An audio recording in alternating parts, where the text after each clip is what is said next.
팔순 생일날 내 아들이 나를 나무에 뭉갰습니다. 그날 밤 나는 전화를 걸었습니다. 팔순잔치 날 밤 아들이 나를 감나무에 묶었습니다. 동네 사람들이 다 지켜보는 앞에서 그날 나는 50년 전 버렸던 아들에게 전화를 걸었습니다. 미안하다. 그리고 오늘 엄마가 80이다. 그 아이가 왔습니다. 검은 차를 타고 나를 데리러. 엄마, 나 배고파. 돌도 안 된 아기가 내 젖가슴을 찾아 울어댈 때 나는 벽에 등을 기댄 채 그저 눈물만 흘렸습니다. 젖은 나오지 않았습니다. 먹은 게 없으니까요. 1968년 서울 변두리 판잣집. 남편은 공사판에서 다리를 다쳐 누워 있었고 나는 막 쌍둥이를 낳은 몸이었습니다. 아이는 둘인데 먹일 것은 없었습니다. 여보, 애들이 굶어 죽겠어요. 남편은 천장만 보며 말했습니다. 하나는 보내자. 그 말을 들은 순간 내 심장이 얼어붙는 것 같았습니다. 하지만 나는 고개를 끄덕였습니다. 둘 다 죽이느니 하나라도 살리는 게 낫다고 그렇게 스스로를 설득했습니다. 동네 아주머니가 귀띔해줬습니다. 종로 쪽에 큰 집이 하나 있는데 거기 마님이 아이를 못 낳아서 양자를 드린다더라. 나는 그 집 주소를 받아들었습니다. 손바닥만 한 종이 쪽지. 거기 적힌 주소가 내 인생을 갈랐습니다. 그날 새벽 나는 쌍둥이 중 동생을 안고 집을 나섰습니다. 왜 동생을 택했냐고요? 형은 조금 더 울음이 컸습니다. 더 건강해 보였습니다. 그 아이는 내 곁에서 살아남을 수 있을 것 같았습니다. 하지만 동생은 작고 약했습니다. 이 아이는 좋은 집에 가야 산다고 그렇게 믿었습니다. 종로까지 가는 버스 안에서 아기는 내내 잠들어 있었습니다. 나는 아기 얼굴을 계속 들여다봤습니다. 눈, 코, 입 다 기억하려고 했습니다. 미안하다. 엄마가 너를 지키지 못해서. 버스에서 내려 골목을 걸어 들어갔습니다. 기와집들이 줄지어 서 있었습니다.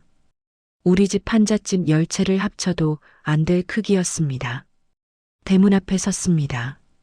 초인종을 누를까 말까 한참을 망설였습니다. 그때 대문이 열리고 정장을 입은 남자가 나왔습니다. 무슨 일이십니까? 나는 떨리는 목소리로 말했습니다. 저 아기를 부탁드리러 왔습니다. 남자는 나를 위아래로 훑어보더니 안으로 들어갔습니다. 잠시 후 한복을 입은 마님이 나왔습니다. 40대쯤 돼 보였습니다. 얼굴은 차가웠지만 눈빛은 슬퍼 보였습니다. 아이를 보여주세요. 나는 포대기를 풀었습니다. 마님이 아기를 보자 눈빛이 달라졌습니다. 건강한가요? 예, 태어난 지 보름 됐습니다. 마님은 아기를 안아들었습니다. 그리고 아기를 보며 작게 미소 지었습니다. 안으로 들어오세요. 집안은 넓고 따뜻했습니다. 장작불이 타고 있었고 밥 짓는 냄새가 났습니다. 나는 방바닥에 무릎을 꿇고 앉았습니다. 제발 이 아이 좀 키워주십시오. 저는 가난해서 이 아이를 살릴 수가 없습니다. 마님은 아기를 품에 안고 말했습니다. 걱정 마세요. 우리 아들로 잘 키우겠습니다. 그 말을 듣는 순간 가슴이 무너지는 것 같았습니다. 안도와 죄책감이 동시에 밀려왔습니다. 마님이 봉투 하나를 내밀었습니다. 이건 사례금입니다. 받으세요. 나는 고개를 저었습니다. 아닙니다. 돈은 필요 없습니다. 그냥 아이만 잘 부탁드립니다. 하지만 마님은 봉투를 내 앞에 놓았습니다. 마음의 짐을 덜어드리는 겁니다.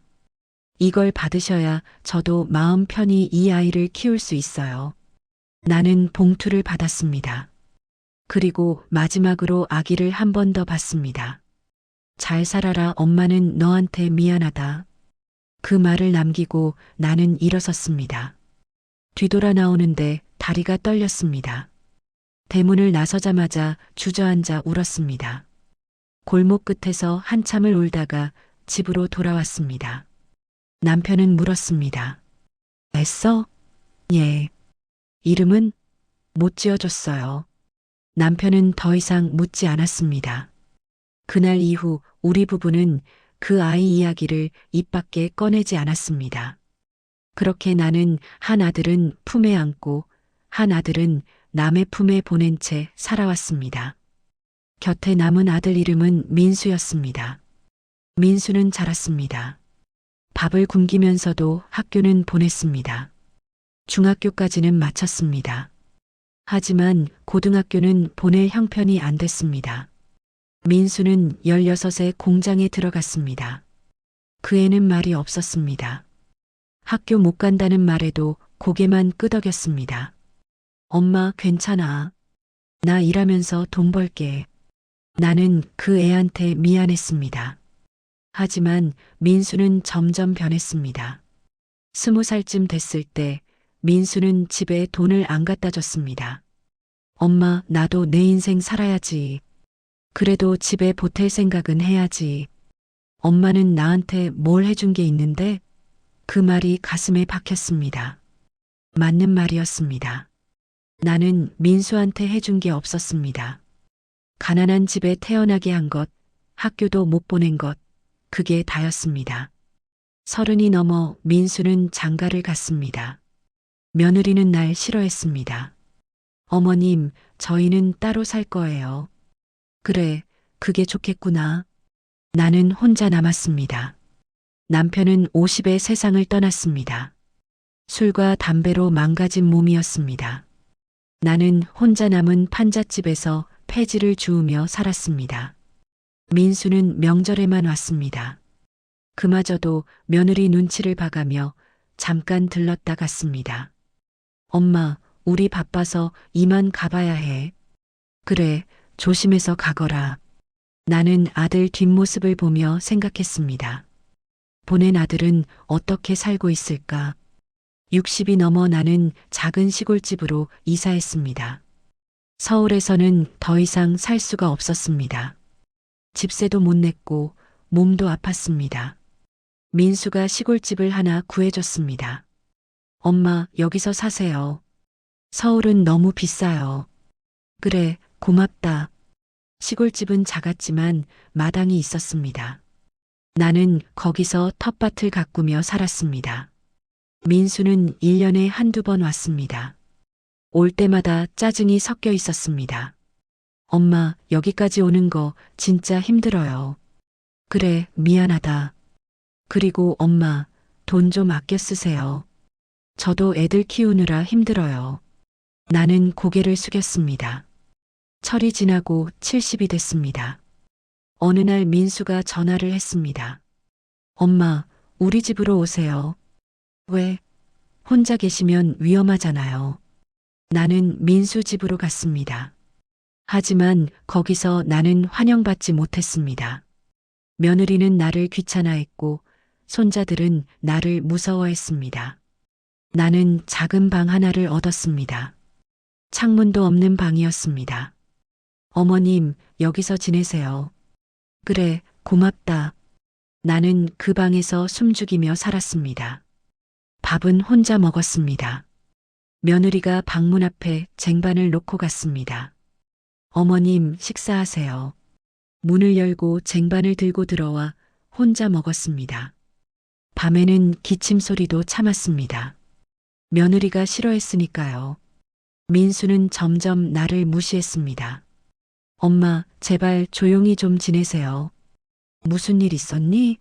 며느리가 엄마 때문에 스트레스 받는데요. 미안하다. 나는 존재 자체가 짐이었습니다. 80이 가까워졌을 때 나는 문득 생각했습니다. 보낸 아들은 어떻게 살고 있을까?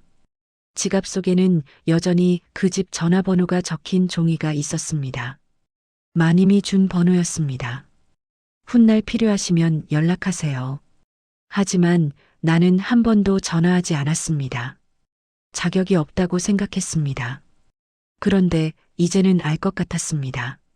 죽기 전에 그 아이 목소리라도 듣고 싶다고, 미안하다고 말하고 싶다고. 그래서 나는 결심했습니다. 팔순이 되는 날 그 아이에게 전화를 하겠다고.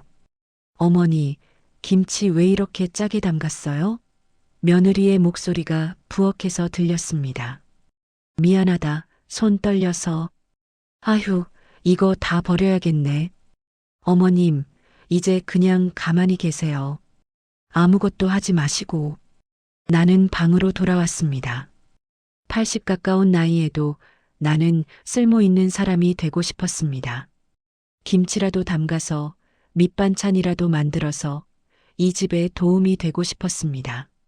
하지만 손은 떨렸고 눈은 침침했고 기억은 자꾸 가물거렸습니다. 며느리는 내가 하는 일마다 고쳐야 했습니다. 그러다 지쳐버렸습니다. 어머님, 정말 아무것도 안 하셔도 돼요. 그냥 방에 계세요. 그 말은 친절한 것처럼 들렸지만 나는 알았습니다. 쓸모없으니 가만히 있으라는 뜻이라는 걸. 민수는 더 노골적이었습니다. 어느 날 저녁 민수가 술을 마시고 들어왔습니다. 나는 거실에서 TV를 보고 있었습니다. 민수가 소파에 털썩 앉으며 말했습니다. 엄마, 요즘 병원비 너무 많이 나와요. 미안하다. 미안하다고 해결돼요? 제 월급이 얼만데. 나는 고개를 숙였습니다. 민수는 계속 말했습니다. 엄마는 저한테 해준 게 뭐가 있어요? 학교도 못 보내주고 돈도 한 푼 안 남겨주고. 그래도 키우지 않았니? 키운 게 대단한 거예요? 낳았으면 키우는 게 당연한 거 아니에요? 그 말에 나는 아무 말도 못했습니다. 민수는 일어서며 던지듯 말했습니다. 솔직히 엄마 없으면 우리 살기 더 편해요. 그 말을 듣고 나는 방으로 돌아갔습니다. 이불을 뒤집어 쓰고 울었습니다. 내가 뭘 잘못했지. 아니, 알고 있었습니다. 가난하게 태어나게 한 것, 배불리 먹이지 못한 것, 좋은 집에서 자라게 해주지 못한 것, 그게 다 내 잘못이었습니다. 민수의 멸시는 날이 갈수록 심해졌습니다. 엄마, 밥 좀 적게 먹어요. 요즘 물가 엄청 올랐다고요. 엄마, 전기세 아껴 써요. 방에서 불 끄고 계세요. 엄마, 물 너무 많이 쓰지 마세요. 나는 점점 작아졌습니다. 밥도 조금 먹었습니다. 한 공기를 2끼로 나눠 먹었습니다. 전기도 아꼈습니다. 방에는 불을 켜지 않았습니다. 물도 아꼈습니다. 세수도 하루 걸러 했습니다. 그래도 민수는 만족하지 않았습니다. 엄마는 왜 이렇게 냄새가 나요? 좀 씻으세요. 물 아끼라고 해서. 아니, 그렇다고 안 씻으면 어떡해요. 손주들이 할머니 냄새 난다고 싫어해요. 나는 어떻게 해야 할지 몰랐습니다. 물을 아껴도 혼나고 안 아껴도 혼났습니다. 손주들도 나를 피했습니다. 처음에는 할머니하고 안겼던 아이들이 점점 나를 보면 방으로 들어가 버렸습니다. 며느리가 말했던 게 들렸습니다. 할머니한테 너무 가까이 가지 마. 할머니는 늙어서 정신이 없으셔. 아이들은 그 말을 믿었습니다. 나는 정신없는 할머니가 됐습니다. 사실 나는 멀쩡했습니다. 기억도 괜찮았고 정신도 멀쩡했습니다. 하지만 그들은 내가 치매라도 걸린 것처럼 대했습니다. 그게 편했을 겁니다. 나를 인간으로 대하지 않아도 되니까. 75살쯤 됐을 때 나는 넘어졌습니다. 화장실 가다가 미끄러져서 허리를 다쳤습니다. 민수야, 병원 좀. 민수는 한숨을 쉬었습니다. 엄마, 또요? 이번 달에만 병원 3번째예요. 아파서 그래. 그냥 집에서 쉬면 안 돼요? 결국 나는 병원에 가지 못했습니다. 방에 누워서 일주일을 꼼짝 못하고 지냈습니다. 허리는 나아지지 않았습니다. 그 후로 나는 절뚝거리며 걸었습니다. 민수는 그것마저 짜증냈습니다. 엄마, 왜 그렇게 느려요? 좀 빨리 걸어요. 나는 최선을 다해 걸었지만 몸이 말을 듣지 않았습니다. 80이 가까워질 즈음 나는 존재감이 없는 사람이 됐습니다. 아침에 일어나도 인사하는 사람이 없었습니다. 밥을 먹어도 함께 먹는 사람이 없었습니다. TV를 봐도 옆에 아무도 없었습니다. 나는 투명 인간이었습니다. 그래도 참았습니다. 이게 내 운명이야.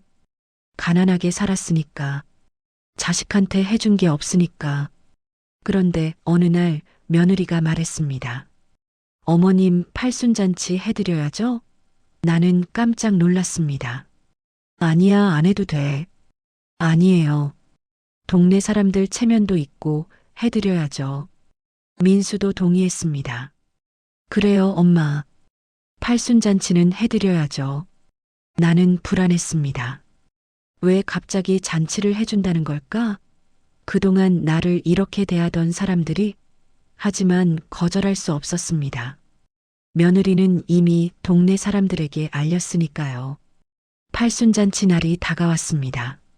며느리는 마당에 상을 차렸습니다. 음식은 많지 않았습니다. 떡 몇 개, 과일 몇 개, 국수 한 솥. 그래도 나는 고마웠습니다. 이렇게라도 챙겨주는구나. 동네 사람들이 모여들었습니다. 어머님, 팔순 축하드려요. 고맙습니다. 민수는 술을 마셨습니다.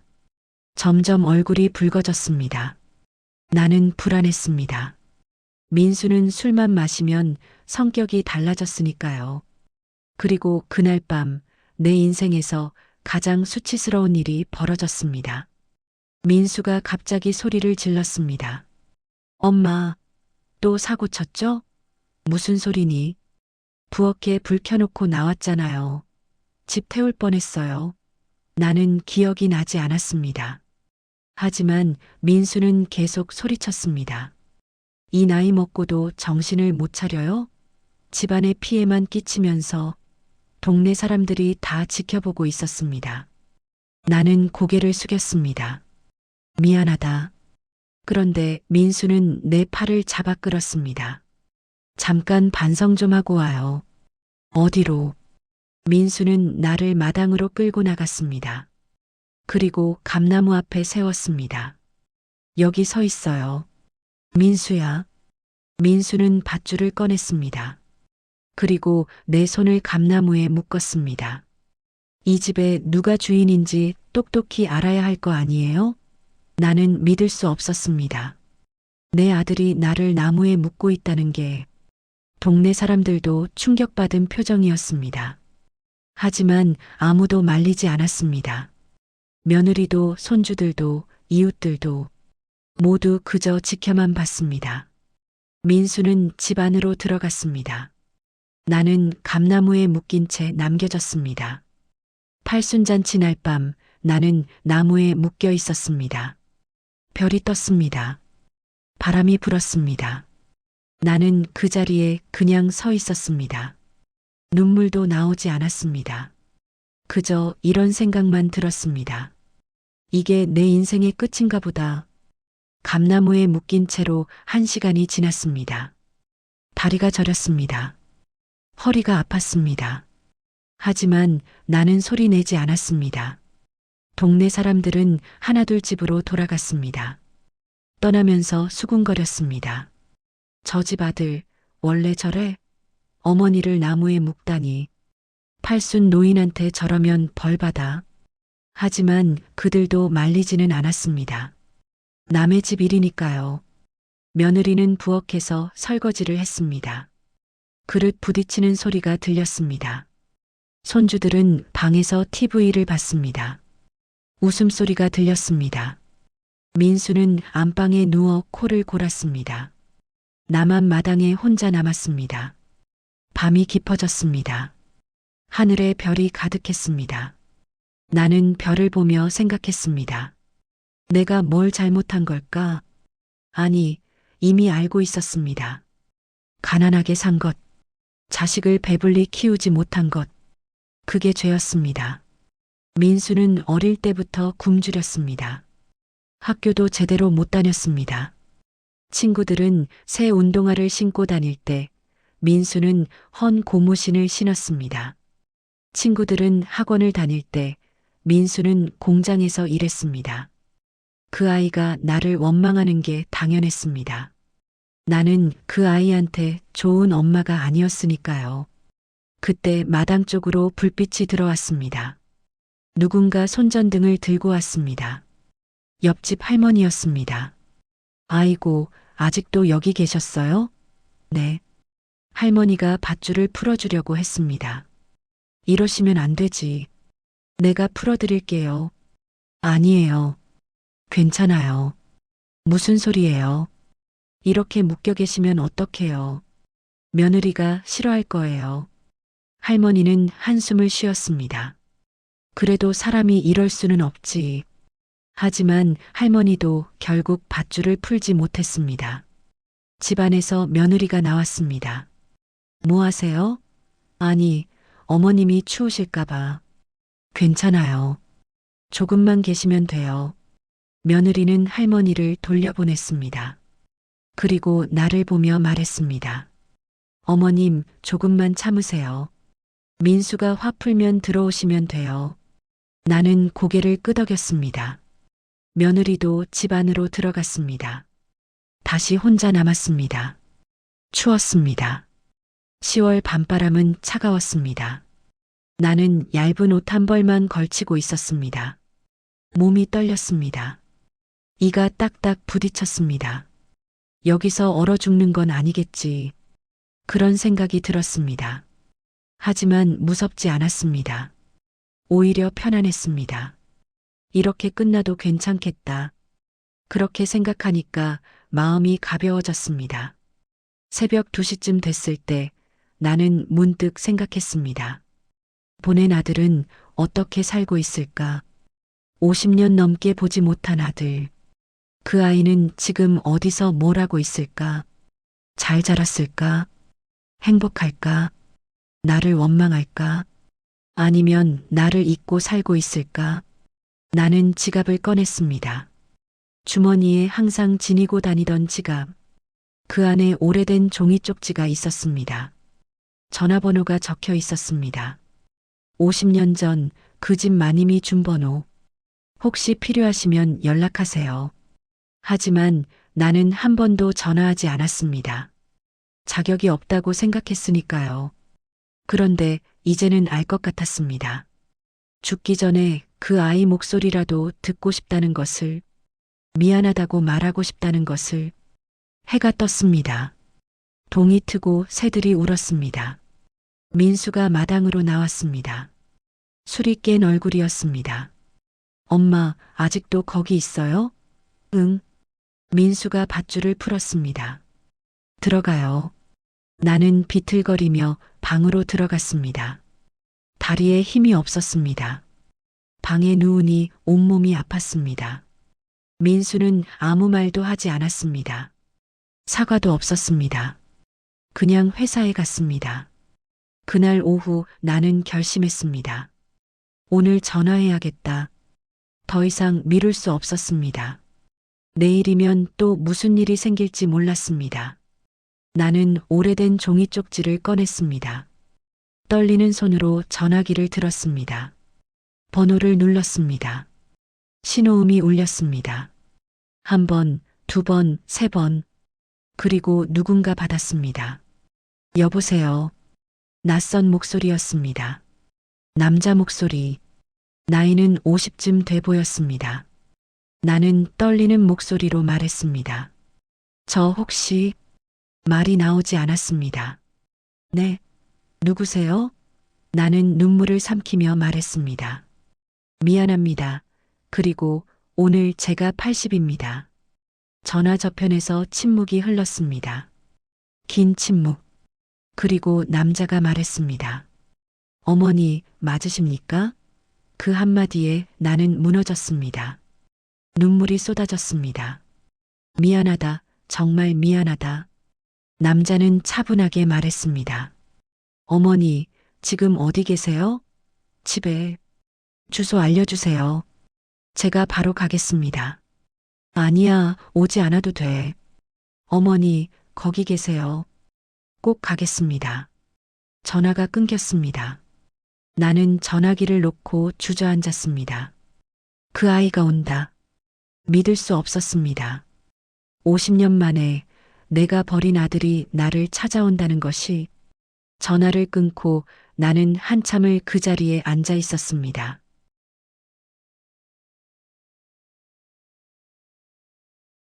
떨리는 손을 내려다봤습니다. 내가 지금 뭘 한 거지? 50년 넘게 꽁꽁 숨겨둔 비밀을 꺼낸 것 같았습니다. 민수는 몰랐습니다. 자기한테 쌍둥이 동생이 있다는 걸. 남편도 평생 그 이야기를 입 밖에 내지 말라고 했습니다. 그 애는 이미 남의 자식이야. 우리 자식이 아니야. 그래서 나는 평생 입을 다물고 살았습니다.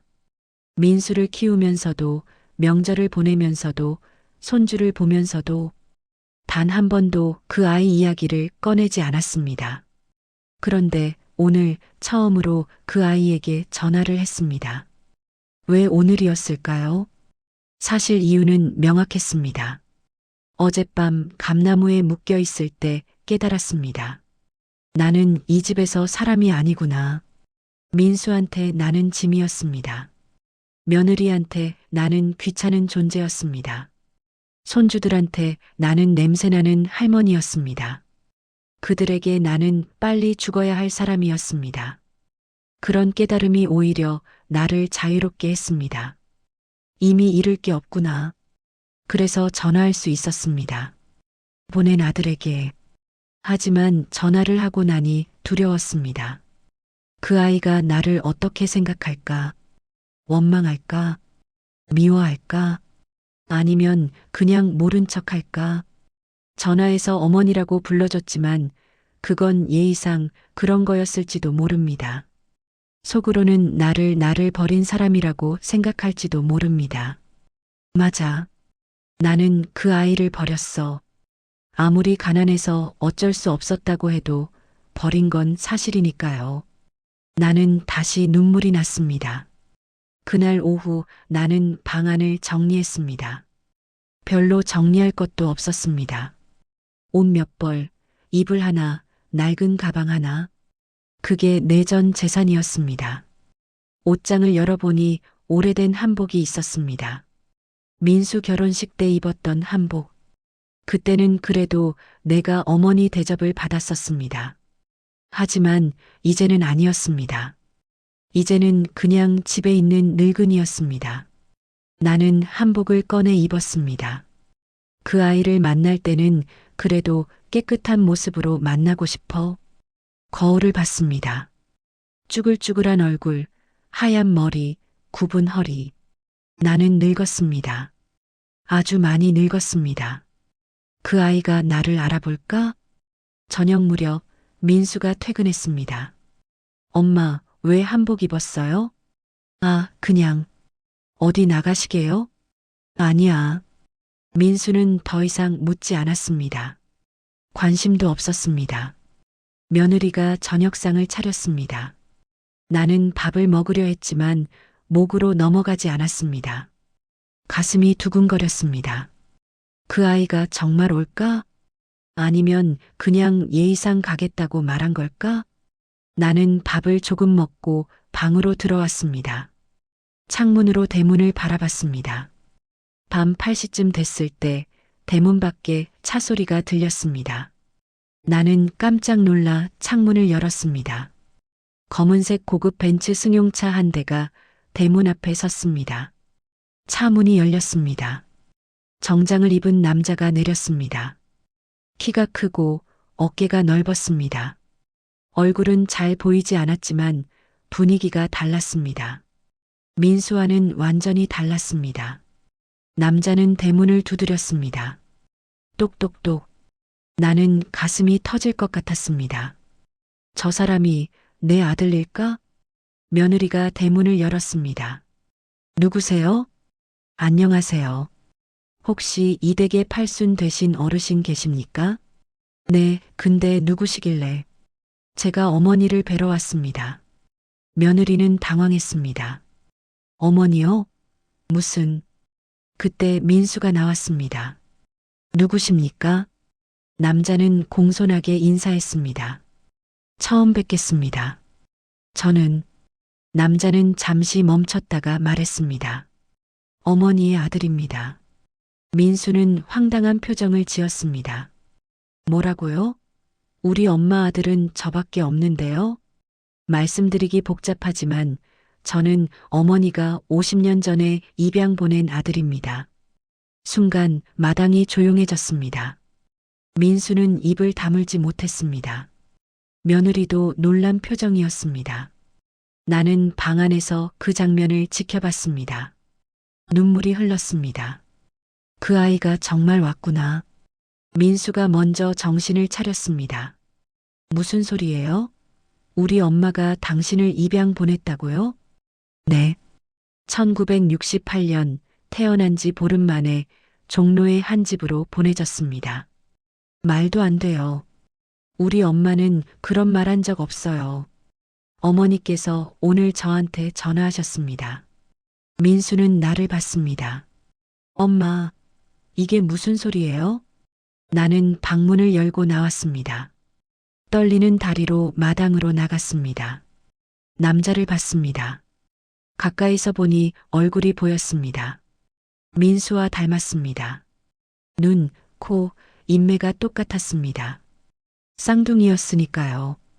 남자는 나를 보자 눈빛이 흔들렸습니다. 그리고 무릎을 꿇었습니다. 어머니, 나는 그 모습을 보고 주저앉았습니다. 미안하다, 정말 미안하다. 남자는 나를 일으켜 세웠습니다. 어머니, 일어나세요. 남자는 나를 일으켜 세우려 했지만 손을 멈췄습니다. 그의 눈빛에 뭔가 복잡한 감정이 교차했습니다. 분노, 슬픔, 배신감? 나는 알 수 없었습니다. 어머니, 손목에 왜 이런 자국이? 밧줄에 묶였던 자국이었습니다. 남자의 목소리가 떨렸습니다. 어머니, 무슨 일 있으셨습니까? 나는 고개를 저었습니다. 아니야, 아무것도. 하지만 남자는 민수를 봤습니다. 민수는 뒤로 물러섰습니다. 저기, 옆집 할머니가 나왔습니다. 어제 감나무에 묶여 계셨어요. 팔순잔치 날 밤에. 남자의 표정이 굳어졌습니다. 감나무에 묶였다고요? 옆집 할머니는 고개를 끄덕였습니다. 온 동네 사람이 다 봤어요. 남자는 민수를 봤습니다. 민수는 말을 잇지 못했습니다. 그건 엄마가. 형님. 남자의 목소리는 차가웠습니다. 형님이라고 불러도 되겠습니까? 민수는 고개를 끄덕였습니다. 형님, 저는 어머니를 모시러 왔습니다. 잠깐만요. 우리 엄마는 제 차에 타시겠습니까? 남자는 나를 봤습니다. 나는 민수를 봤습니다. 민수는 당황한 표정으로 서 있었습니다. 엄마, 가지 마. 그 목소리에는 처음으로 간절함이 담겨 있었습니다. 하지만 나는 이미 결심했습니다. 민수야, 엄마는 가야겠다. 왜요? 여기가 엄마 집인데. 아니야. 여기는 내 집이 아니었어. 남자가 내 가방을 들었습니다. 어머니, 가시죠. 나는 남자를 따라 차로 향했습니다. 민수는 끝까지 말을 걸지 못했습니다. 다만 멍하니 서서 바라만 봤습니다. 차에 탔습니다. 검은색 고급 벤츠 승용차가 출발했습니다. 뒤를 돌아보니 민수가 대문 앞에 무릎을 꿇고 있었습니다. 손으로 얼굴을 가린 채 차 안은 조용했습니다. 남자는 한참 동안 아무 말도 하지 않았습니다. 운전대를 잡은 손에 힘이 들어가 있었습니다. 나는 조심스럽게 물었습니다. 이름이 뭐니? 강우진입니다. 우진이. 양아버지가 지어주신 이름입니다. 침묵이 흘렀습니다. 고속도로에 올라섰습니다. 한참을 달리다가 우진이 입을 열었습니다. 어머니, 솔직히 말씀드리겠습니다. 나는 긴장했습니다. 저는 전화 받고 많이 망설였습니다. 그랬겠지. 50년 동안 한 번도 연락 없으셨잖아요. 그 말에 나는 할 말이 없었습니다. 처음에는 화가 났습니다. 왜 이제 와서 하는 생각이 들었어요. 미안하다. 하지만 어머니 목소리를 들으니까 우진은 말을 멈췄습니다. 목소리에 뭔가 절박함이 있었어요. 그냥 지나칠 수가 없었습니다. 나는 눈물을 닦았습니다. 고맙다. 고맙지 않습니다. 우진의 목소리가 단호해졌습니다. 저는 아직 어머니를 용서한 게 아닙니다. 그 말에 나는 얼어붙었습니다. 다만 어머니가 어떤 분인지 보고 싶었습니다. 나를 버린 사람이 어떻게 살아왔는지. 차는 계속 달렸습니다. 우진이 다시 말했습니다. 그런데 가보니 감나무에 묶여 계시더군요. 우진아. 그 모습을 보고 생각했습니다. 이분도 평생 벌을 받으며 산 거구나 하고요. 나는 아무 말도 할 수 없었습니다. 휴게소에 들렀습니다. 우진이 말했습니다. 식사하시겠습니까? 괜찮아. 어머니, 드셔야 합니다. 우진은 식당으로 나를 안내했습니다. 음식을 주문했습니다. 하지만 우진은 나와 마주 앉지 않았습니다. 옆자리에 앉았습니다. 거리를 두는 것 같았습니다. 드세요. 나는 숟가락을 들었습니다. 국물을 떴는데 손이 떨렸습니다. 우진은 그 모습을 말없이 지켜봤습니다. 어머니, 제가 드릴까요? 아니야, 괜찮아. 나는 스스로 먹으려 했습니다. 하지만 계속 떨렸습니다. 우진이 숟가락을 받아들었습니다. 제가 하겠습니다. 그리고 국물을 떠서 내 입에 넣어줬습니다. 따뜻했습니다. 하지만 우진의 표정은 차가웠습니다. 어머니, 저는 이걸 효도라고 생각하지 않습니다. 알아. 그냥 사람으로서 당연한 일을 하는 겁니다. 나는 고개를 끄덕였습니다. 서울에 도착했습니다. 밤 11시쯤 됐습니다. 우진의 아파트는 깨끗하고 넓었습니다. 여기 앉으세요. 소파에 앉았습니다. 안쪽에서 여자가 나왔습니다. 여보, 오셨어요? 이분이 제 생모님이십니다. 여자는 당황했습니다. 생모님이요? 네. 오늘부터 여기 계실 겁니다. 아, 네. 여자는 나를 보며 어색하게 인사했습니다. 안녕하세요. 김소영입니다. 그래, 패 끼치는구나. 아니에요. 방 준비할게요. 소영은 부엌으로 우진을 불렀습니다. 둘이 작은 목소리로 이야기했지만 들렸습니다. 여보, 갑자기 이게 무슨... 나도 설명하기 복잡해. 일단 모셔야 할 것 같았어. 하지만 아이들은... 내가 얘기할게. 일단 오늘은 쉬게 해줘. 소영은 나를 방으로 안내했습니다. 어머님, 여기서 주무세요. 고맙습니다. 하지만 소영의 얼굴에는 불편함이 역력했습니다. 당연했습니다. 갑자기 모르는 노인이 집에 들어온 것이니까요. 그날 밤 나는 잠을 이룰 수 없었습니다. 벽 너머로 우진 부부의 대화가 들렸습니다. 여보, 언제까지 계실 건데? 모르겠어. 일단은 우리 애들한테 뭐라고 설명할 거야?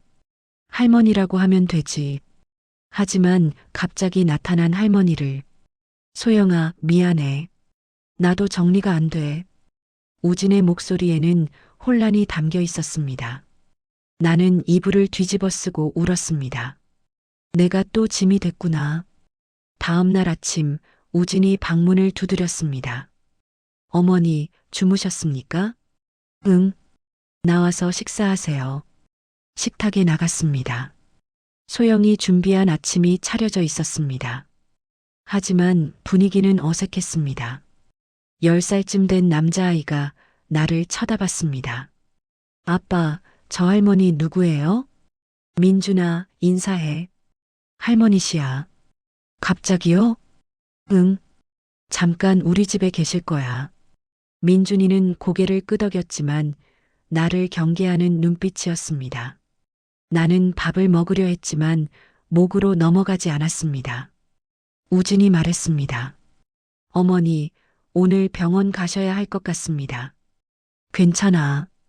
손목 자국도 보셔야 하고 전반적인 검진도 필요합니다. 아니야, 괜찮아. 어머니. 우진의 목소리가 단호했습니다. 저는 어머니를 모시기로 했습니다. 그러니 제 말을 들으세요. 나는 고개를 끄덕일 수밖에 없었습니다. 병원에 갔습니다. 검사를 받았습니다. 의사가 말했습니다. 영양실조가 심각하고 손목 자국은 외상 후 스트레스 장애를 유발할 수 있습니다. 우진이 물었습니다. 어떻게 해야 합니까? 잘 드시고 심리 상담도 받으시는 게 좋겠습니다.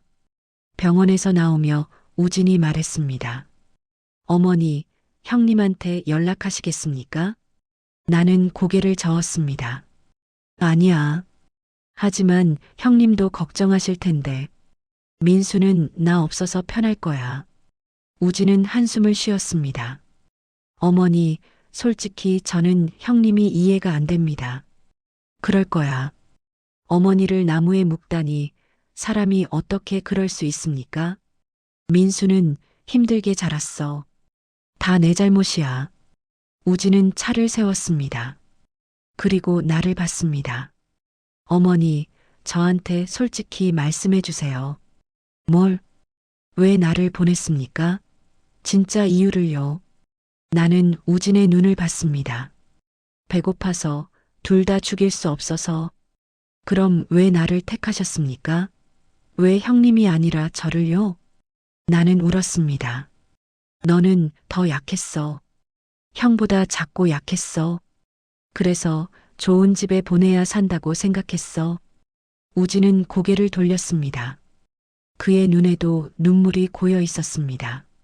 어머니, 저는 아직도 모르겠습니다. 뭘? 어머니를 용서해야 하는지, 원망해야 하는지. 원망해도 괜찮아. 하지만 어머니도 희생자시잖아요. 가난의 희생자. 우진은 눈물을 닦았습니다. 어머니, 시간을 주세요. 저도 정리가 필요합니다. 나는 고개를 끄덕였습니다. 일주일이 지났습니다. 우진네 집에서 나는 조심스럽게 지냈습니다. 소영은 여전히 불편해했습니다. 어머님, 식사하세요. 말은 공손했지만 눈빛은 차가웠습니다. 민준이는 나를 피했습니다. 아빠, 저 할머니 냄새 나요. 그 말을 들었을 때 가슴이 찢어지는 것 같았습니다. 나는 민순의 집에서와 똑같았습니다. 또다시 짐이 된 것 같았습니다. 그날 밤 우진에게 말했습니다. 우진아, 나 민순의 집으로 돌아가야 할 것 같아. 왜요? 너희 가족한테 폐가 돼. 어머니. 우진이 내 손을 잡았습니다. 어머니, 저는 아직 어머니를 완전히 받아들인 건 아닙니다. 알아. 하지만 어머니를 다시 그런 곳으로 보낼 수는 없습니다. 하지만 저도 시간이 필요하고 어머니도 필요하시잖아요. 서로 천천히 알아가면 됩니다. 나는 울었습니다. 고맙다. 그날 밤 우진은 소영과 긴 대화를 나눴습니다. 문틈으로 목소리가 들렸습니다. 소영아, 미안해. 내가 너무 일방적이었어. 여보, 저도 이해는 해요. 하지만 갑자기 낯선 분이 오시니까.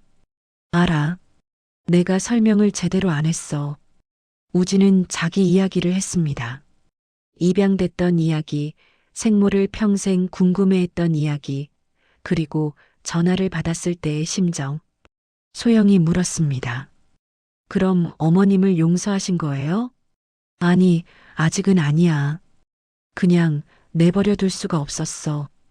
언제까지 계실 건데요? 모르겠어. 일단은 어머니가 안정을 찾으실 때까지. 소영은 한숨을 쉬었습니다. 알았어요. 제가 노력할게요. 한편 민수는 무너지고 있었습니다. 엄마가 떠난 후 며느리가 말했습니다. 여보, 어머님 찾아와야 하는 거 아니에요? 어떻게 내가 무슨 얼굴로. 그래도 어머님인데. 민수는 고개를 숙였습니다. 동네 사람들의 시선은 더 차가워졌습니다. 어머니마저 집을 나가셨대. 당연하지. 저렇게 대했는데. 다른 아들이 데려갔다던데? 쌍둥이 동생이 있었다더라. 그럼 그 동생이 효자네. 민수는 어디를 가도 고개를 들 수 없었습니다. 2주가 지났을 때 민수가 전화를 했습니다. 우진이 받았습니다. 여보세요? 저 민수입니다. 형님, 엄마 좀 바꿔주시겠습니까? 우진은 나를 봤습니다. 나는 고개를 저었습니다. 우진이 말했습니다. 형님, 어머니는 지금 통화가 어렵습니다. 제발요 한마디만. 형님, 어머니는 아직 회복 중이십니다. 내가 정말 잘못했어요. 민수의 목소리가 떨렸습니다. 나 후회하고 있어요. 진짜로. 우진은 한참을 침묵했습니다. 형님, 시간을 주세요. 어머니도 저도. 알겠습니다. 전화가 끊겼습니다. 나는 창밖을 봤습니다. 민수야, 미안하다. 한 달이 지났습니다. 우진과 나는 조금씩 가까워졌습니다. 어느 날 저녁, 우진이 물었습니다. 어머니, 제가 어렸을 때는 어땠습니까? 응? 저를 보냈을 때요. 어떤 아기였습니까? 나는 기억을 되살렸습니다. 작고 조용했어.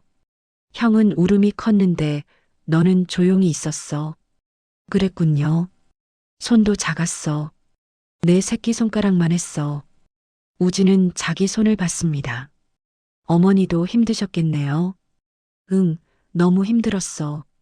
형님한테는 미안하지 않으세요? 미안하지. 너무 미안해. 그럼 왜 형님한테 돌아가지 않으십니까? 나는 우진을 봤습니다. 너는 날 받아줬잖아. 저도 아직 정리가 안 됐다고 했잖아요. 알아.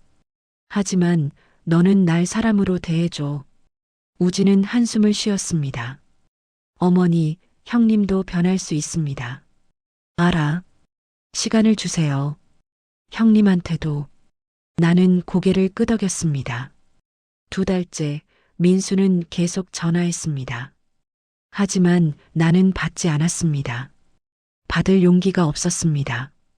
그러다가 어느 날 민수가 직접 찾아왔습니다. 초인종이 울렸습니다. 우진이 문을 열었습니다. 민수가 서 있었습니다. 얼굴은 초췌했고 눈은 충혈돼 있었습니다. 형님, 엄마 좀 봐야겠습니다. 들어오세요. 민수가 거실로 들어왔습니다. 나를 봤습니다. 엄마. 나는 고개를 숙였습니다. 민수는 내 앞에 무릎을 꿇었습니다. 엄마, 미안해요. 눈물이 흘렀습니다. 내가 정말 잘못했어요. 하지만 나는 바로 용서할 수 없었습니다. 민수야. 엄마, 나 요즘 잠도 못 자요.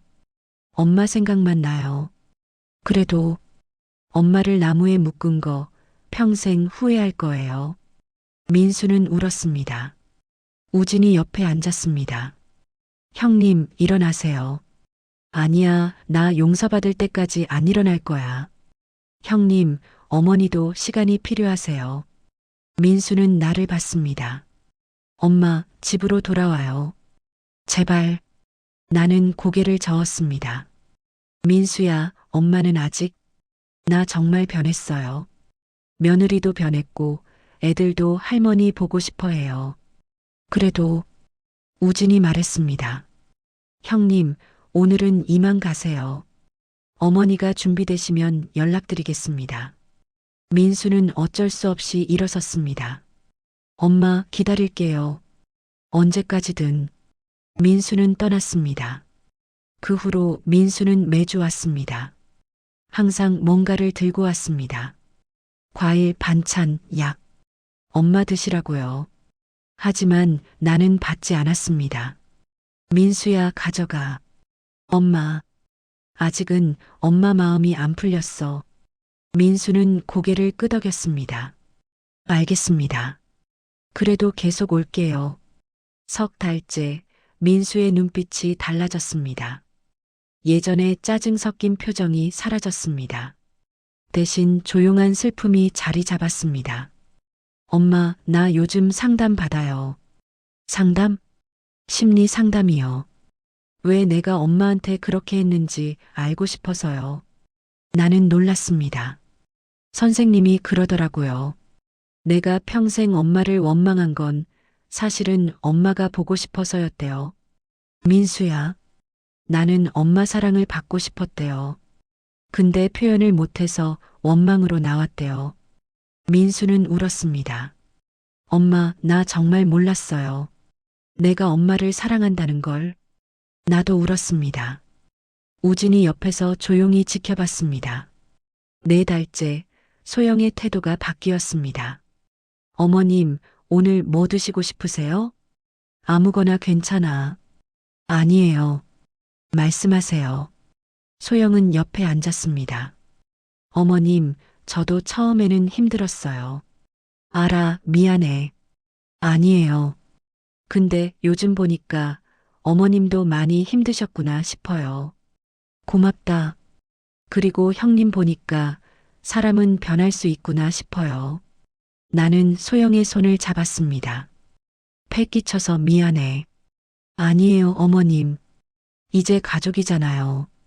민준이도 달라졌습니다. 할머니, 이거 봐요. 학교에서 그린 그림을 보여줬습니다. 가족 그림이었습니다. 아빠, 엄마, 민준이, 그리고 할머니. 할머니도 그렸어요. 나는 울었습니다. 나도 이 가족 일원이구나. 5달째 우진이 말했습니다. 어머니, 저는 이제 어머니를 조금 이해할 것 같습니다. 그래. 어머니도 선택의 여지가 없으셨던 거죠. 응. 어머니를 완전히 용서한 건 아닙니다. 하지만 어머니도 피해자셨다는 걸 알겠어요. 우진은 내 손을 잡았습니다. 어머니, 이제 형님한테 가보시는 게 어떨까요? 민수한테? 네. 형님도 많이 변하셨어요. 한번 만나보세요. 나는 망설였습니다. 무섭지 않으세요? 형님이? 응, 무서워. 그럼 제가 같이 가겠습니다. 다음 주 우진과 함께 민수네 집에 갔습니다. 민수는 이사를 했습니다. 서울 근교 작은 아파트였습니다. 문을 열자 민수가 나왔습니다. 엄마. 민수는 나를 안았습니다. 예전과 달랐습니다. 따뜻했습니다. 엄마, 오래 기다렸어요. 며느리도 나왔습니다. 어머님, 어서 오세요. 표정이 부드러워져 있었습니다. 손주들도 나왔습니다. 할머니, 아이들이 내게 안겼습니다. 나는 울었습니다. 이게 가족이구나. 그날 저녁 민수네 가족과 우진네 가족이 모두 모였습니다. 큰 식탁에 다 같이 앉았습니다. 민수가 말했습니다. 엄마, 나 요즘 분식집 해요. 분식집? 네. 엄마네 분식이요. 왜 그런 이름을? 엄마 생각하면서 일하려고요. 우진이 말했습니다. 형님 잘하시던데요. 제가 다녀왔어요. 정말? 네. 떡볶이 맛있더라고요. 두 형제는 웃었습니다. 나는 그 모습을 보며 눈물을 닦았습니다. 두 아들이 함께 웃고 있구나. 밤이 되고 집으로 돌아오는 길에 우진이 물었습니다. 어머니, 어떠셨어요? 좋았어. 민수가 많이 변했더라. 그죠? 사람은 변할 수 있어요. 고맙다. 내가 날 여기 데려와줘서. 어머니. 우진이 차를 세웠습니다. 그리고 나를 봤습니다. 저도 이제 고백하겠습니다. 뭘? 저는 어머니를 용서했습니다. 나는 놀랐습니다. 언제? 오늘이요. 형님 보면서 깨달았어요. 뭘? 어머니가 얼마나 힘들게 사셨는지, 그리고 두 아들 모두 사랑하셨다는 걸. 우진은 눈물을 흘렸습니다. 어머니, 저를 낳아주셔서 감사합니다. 우진아. 그리고 저를 좋은 집에 보내주셔서 감사합니다. 덕분에 저는 행복하게 자랐어요. 나는 우진을 안았습니다. 고맙다, 정말 고맙다. 우리는 한참을 안고 울었습니다. 6달이 지났습니다. 나는 일주일에 3일은 우진네 집에서, 4일은 민수네 집에서 보냈습니다. 양쪽 아들이 원했습니다. 엄마, 우리 집에도 계셔야죠. 어머니, 저희도 모시고 싶어요. 나는 두 집을 오가며 살았습니다. 처음에는 불편했지만 점점 익숙해졌습니다. 어느 날 두 아들이 함께 찾아왔습니다. 엄마, 우리 얘기 좀 해요. 무슨 얘기? 민수와 우진이 나란히 앉았습니다. 엄마, 우리 형제로 지내려고 해요. 나는 깜짝 놀랐습니다. 진짜? 우진이 말했습니다. 어머니, 저희가 쌍둥이잖아요. 이제라도 형제로 지내고 싶어요. 민수가 말했습니다. 나도요. 동생 생긴 거 신기해요. 두 사람은 웃었습니다. 나는 울었습니다. 고맙다, 엄마 소원이었어. 그날 이후 두 형제는 자주 만났습니다. 우진은 민수 가게에 자주 갔습니다. 형님, 오늘은 손님 많네요. 그래, 요즘 좀 되는 것 같아. 메뉴 개발은 어떻게 하세요? 며느리랑 같이 해. 같이 해봐요? 좋죠. 두 형제는 함께 새 메뉴를 개발했습니다. 우진이 아이디어를 내고 민수가 요리했습니다. 형님, 이거 맛있는데요? 진짜? 우진이 내가 생각해낸 건데? 형님이 만드셨잖아요. 두 사람은 웃었습니다. 민수는 우진에게 많은 것을 배웠습니다. 우진아, 너는 어떻게 그렇게 침착해? 저요? 타고난 것 같아요. 부러워. 나는 맨날 화부터 내는데. 형님도 변하셨잖아요. 응, 노력 중이야. 우진이 말했습니다. 형님, 분노 조절 상담 계속 받으세요. 도움 될 거예요. 알아. 꾸준히 다니고 있어. 민수는 매주 상담을 받았습니다. 그리고 점점 변했습니다. 1년이 지났습니다. 나는 81세가 됐습니다. 두 아들이 함께 생일상을 차렸습니다. 엄마, 생신 축하드려요. 케이크에 81개의 초가 켜졌습니다. 나는 초를 불며 소원을 빌었습니다. 우리 아들들이 평생 행복하게 해주세요. 박수 소리가 들렸습니다. 민수가 말했습니다. 엄마, 저 이제 행복해요. 진짜? 네. 가게도 잘 되고 가족도 화목하고. 우진이 말했습니다. 어머니, 저도 행복해요. 어머니 만나서요. 나는 울었습니다. 엄마도 행복해. 너무 행복해. 그날 밤 혼자 창밖을 봤습니다. 별이 떴습니다. 나는 별을 보며 생각했습니다. 나는 결국 두 아들을 다 얻었구나. 하나는 키웠고 하나는 보냈지만 결국 둘 다 내 아들이었습니다. 민수는 나를 학대했지만 변했습니다. 우진은 나를 원망했지만 용서했습니다. 그리고 두 형제는 서로를 받아들였습니다. 민수는 상담을 통해 많은 걸 깨달았습니다. 상담사가 물었습니다. 왜 어머니를 원망했다고 생각하세요? 글쎄요, 가난하게 키워서요. 정말 그것뿐인가요? 민수는 생각했습니다. 아니요, 사실은 엄마가 날 사랑하지 않는다고 생각했어요. 왜요? 엄마는 항상 피곤해 보였어요. 나한테 웃어준 적이 별로 없었어요. 민수는 울었습니다. 나는 엄마 사랑이 필요했어요. 근데 못 받았어요. 상담사가 말했습니다. 어머니도 힘드셨을 거예요. 하루하루 살아내느라.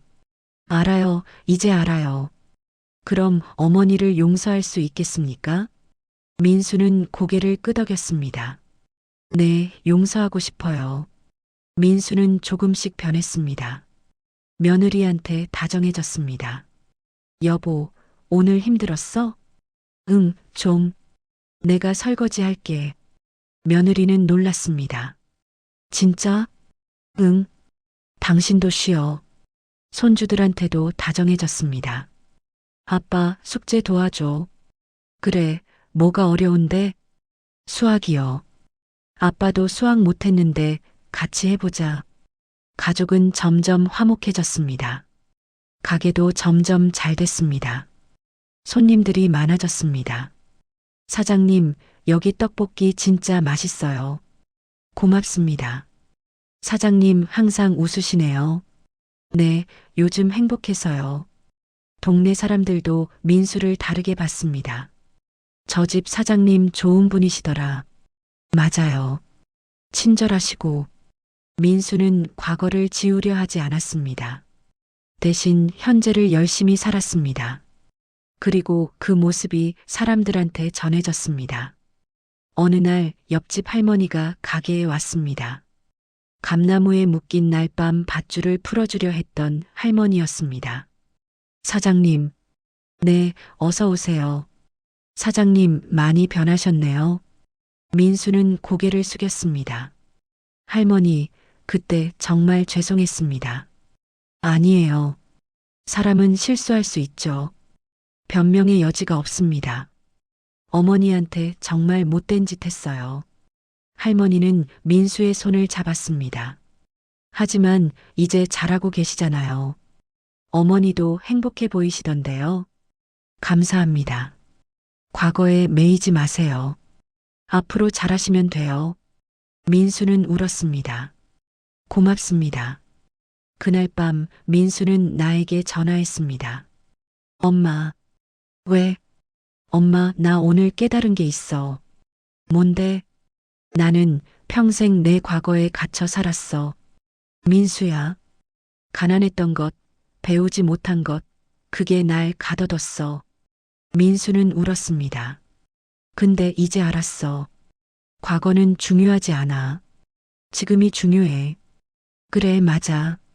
엄마, 나 이제 행복하게 살게. 그래, 그렇게 해라. 나는 눈물을 닦았습니다. 2년이 지났습니다.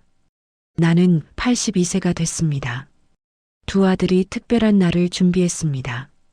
엄마, 이번 생신은 특별하게 할 거예요. 왜? 비밀이에요. 생일 당일 두 아들이 나를 어디론가 데려갔습니다. 차를 타고 1시간쯤 갔습니다. 도착한 곳은 바닷가였습니다. 여기가 어디니? 엄마, 나와보세요. 바닷가에는 두 가족이 모여 있었습니다. 민수네 가족, 우진네 가족, 그리고 큰 현수막이 걸려 있었습니다. 어머니 82세 생신 축하합니다. 나는 울었습니다. 얘들아, 모두 함께 식사를 했습니다. 우진이 준비한 음식, 민수가 만든 떡볶이, 아이들이 그린 그림들, 모두가 나를 위해 준비한 것들이었습니다. 민수가 일어서서 말했습니다. 엄마, 제가 말씀드릴 게 있어요. 뭔데? 엄마, 저는 평생 엄마를 원망했습니다. 민수의 목소리가 떨렸습니다. 가난하게 키운 것, 학교를 못 보낸 것, 다 엄마 탓이라고 생각했어요. 민수야. 하지만 이제 알았어요. 엄마도 피해자셨다는 걸. 민수는 울었습니다. 엄마, 저 이제 엄마를 이해해요. 그리고 사랑해요. 나는 일어나 민수를 안았습니다. 고맙다, 정말 고맙다. 우진도 일어섰습니다. 어머니, 저도 말씀드릴게요. 그래. 저는 어머니가 저를 버렸다고 생각했습니다. 우진아. 하지만 이제 알아요. 어머니는 저를 살리려고 보내신 거였어요. 우진은 눈물을 흘렸습니다. 어머니, 감사합니다. 저를 낳아주셔서, 그리고 좋은 선택을 해주셔서. 나는 우진도 안았습니다. 고맙다, 너희 둘 다 고맙다. 해가 지고 있었습니다. 우리는 바닷가에 앉아 노을을 봤습니다. 아이들은 모래성을 쌓았습니다. 며느리들은 커피를 마셨습니다. 민수와 우진은 내 양옆에 앉았습니다. 엄마, 행복해? 그럼 너무 행복해. 나는 두 아들의 손을 잡았습니다. 한쪽엔 민수, 한쪽엔 우진. 평생 따로였던 두 아들이 이제 함께였습니다. 얘들아, 엄마는 정말 운이 좋은 사람이야. 왜요? 두 아들을 다 얻었으니까. 민수가 말했습니다. 엄마, 저희가 운이 좋은 거예요. 우진이 말했습니다. 맞아요. 어머니 같은 분을 만나서요. 나는 울었습니다. 하지만 슬픈 눈물이 아니었습니다. 행복한 눈물이었습니다. 그날 밤 집으로 돌아오는 차 안에서 나는 생각했습니다. 감나무에 묶였던 그날이 시작이었구나. 그날 나는 바닥까지 떨어졌습니다. 하지만 그 바닥에서 용기를 냈습니다. 보낸 아들에게 전화했습니다. 그리고 모든 게 바뀌었습니다. 민수는 나를 학대한 대가를 치렀습니다. 동네 사람들의 시선, 스스로의 죄책감. 하지만 그것이 민수를 무너뜨린 게 아니라 변화시켰습니다. 우진은 나를 원망했지만 이해했습니다. 그리고 형님을 받아들였습니다. 나는 두 아들 모두한테 용서받았습니다. 팔순이 넘어 나는 다시 엄마가 됐습니다. 며칠 후 나는 혼자 일기를 썼습니다.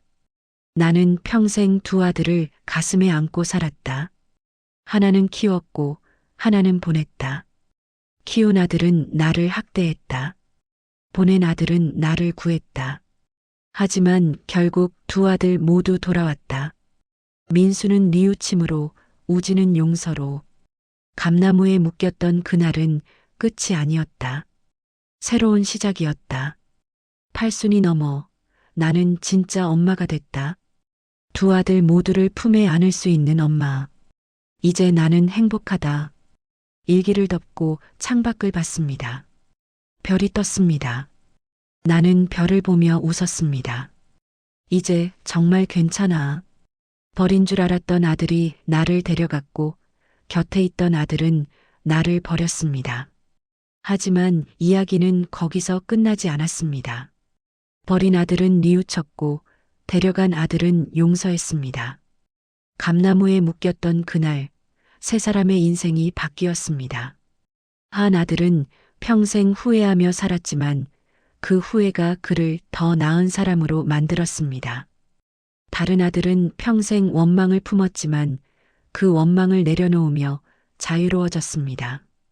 그리고 나는 팔순이 넘어 비로소 두 아들 모두의 어머니가 됐습니다. 늦었지만 괜찮습니다. 지금이 가장 행복하니까요.